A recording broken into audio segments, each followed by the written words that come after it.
Hola, buenos días. El día de hoy nos tocará ver qué es una función logarítmica.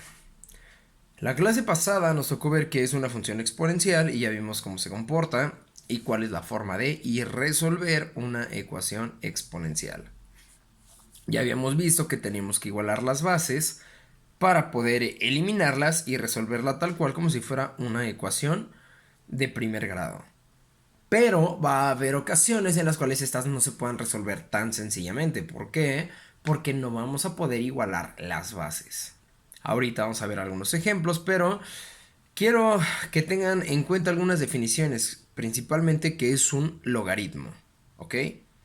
Bueno, una función exponencial sería la contraparte a una función logarítmica, es decir, una función logarítmica es la inversa a la exponencial. Y de igual manera, la forma exponencial es la inversa a la forma logarítmica. Los logaritmos permiten convertir multiplicaciones en sumas y divisiones en restas. ¿Por qué? Cuando tenemos operaciones muy grandes o en dado caso muy pequeñas con números irracionales muy grandes, números con muy largos, lo que vamos a hacer es ocupar logaritmos para simplificar estas operaciones. Ya hoy en día con las calculadoras se nos hace más sencillo, ya que estas tienen integrada la función de logaritmo en ellas, pero antes no. Entonces, esto era una herramienta muy útil para matemáticos, físicos, etcétera. Bueno, ya que vimos esto, vamos a ver un ejemplo de cómo sería una función exponencial. Una función exponencial sería y igual a 2 elevado a la x. Dijimos que va a ser una función exponencial cuando la x esté aquí arribita, ¿va? Bueno, y igual a 2x, función exponencial. Ahora, yo esta función exponencial la voy a pasar a forma logarítmica, que sería y igual al logaritmo base 2, al logaritmo se escribe log, logaritmo base 2 de x. ¿Ok? Y esta sería su forma en logaritmo. Aquí tendríamos su ecuación y aquí tendríamos su ecuación. Bueno, si nosotros comparáramos las gráficas, nos quedaría de la siguiente manera. Si nosotros graficáramos la función exponencial, nos quedaría como la roja que tenemos aquí. Y si nosotros graficáramos la logarítmica, que ahorita les enseñaré la forma de graficar una logarítmica, nos quedaría como la azul. Si se fijan, ambas tienen la propiedad de que van a pasar por 1. Si se fijan aquí, viene la ecuación exponencial, cruza por el número 1 y de ahí se sigue completamente. Esto ya lo habían visto en el video pasado donde explica por qué siempre va a pasar por 1. Ahora, igualmente aquí logarítmica es su inversa. ¿Inversa a quién? A una función llamada función identidad, que es una biliagonal de 45 grados, ¿sale? Entonces, es como si pusiéramos un espejo. La exponencial va a ser como un espejo a la logarítmica. Es decir, que se van a reflejar perfectamente igual. Aquí sería tabulada la logarítmica y aquí sería la exponencial. Entonces se puede decir que son inversas. Algunos otros conceptos a tener en cuenta es que el logaritmo en este caso va a ser un exponente, por lo tanto el logaritmo es una función exponencial también, o sea, también va a crecer de una forma exponencial, solamente que su función va a ir orientada hacia de diferente forma. Antes existía una tabla, lo que ya les había comentado, para logaritmos complejos.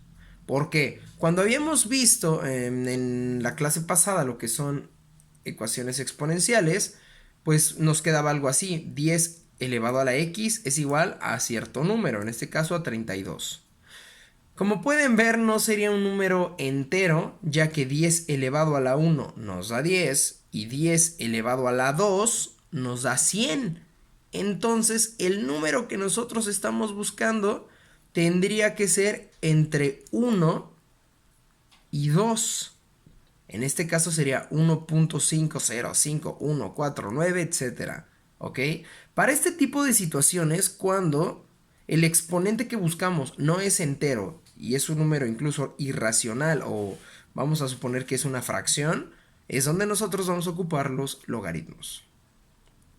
¿Ok? Por lo tanto, un logaritmo es una forma de función exponencial, ¿ok? Con otros términos de comportamiento que se puede resolver como una ecuación exponencial. Un logaritmo se puede resolver como una ecuación exponencial. Cuando hay varias operaciones, podemos usar logaritmos, es decir, cuando hay varias operaciones exponenciales. ¿A qué me refiero? Si tenemos una ecuación con varios exponentes y algún ejemplo que veremos posterior es cuando nos conviene usar logaritmos, cuando tenemos una ecuación con muchas funciones exponenciales, nos conviene, para simplificar la operación, aplicar los logaritmos y ya que con este método de logaritmos nosotros podemos simplificar una ecuación exponencial. Ese sería el objetivo. Con el método de logaritmos nosotros podemos reducir una ecuación exponencial. Sé que a lo mejor todos estos términos no quedan muy claros, pero cuando los llevemos a la práctica ya podremos ir relacionándolos. ¿Ok? Entonces, para ecuaciones exponenciales se puede ocupar el método de logaritmos cuando no podemos igualar las bases, como en los casos pasados.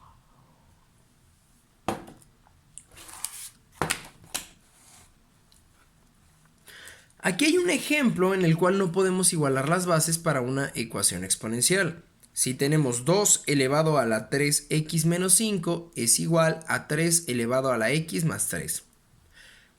Ok, nosotros habíamos visto que si teníamos aquí el 3 y aquí el 3, lo que puedes hacer es matar el 3 con el 3 y ya nada más nos quedaría 3x menos 5 igual a x más 3. Pero no es el caso porque aquí es un 2 y aquí es un 3 y de ninguna manera nosotros podemos hacer que el 2 se haga 3. ¿Ok? Entonces cuando tenemos diferentes bases es cuando nosotros vamos a ocupar los logaritmos. ¿Ok? Como aquí, logaritmo de 2 elevado a la 3x menos 5 igual a logaritmo de 3 elevado aquí a la x más 3. Bueno, todo lo que está aquí hasta ahorita tengo que explicarles algunas reglas y cómo funciona esto de logaritmos, pero mi objetivo era que quedara un concepto o una idea de qué es un logaritmo. Podemos resumir que un logaritmo sería un método para cuando una ecuación exponencial no tiene las mismas bases. Para cuando no hay las mismas bases, aplicamos logaritmos para poder encontrar las incógnitas de los exponentes, ¿ok?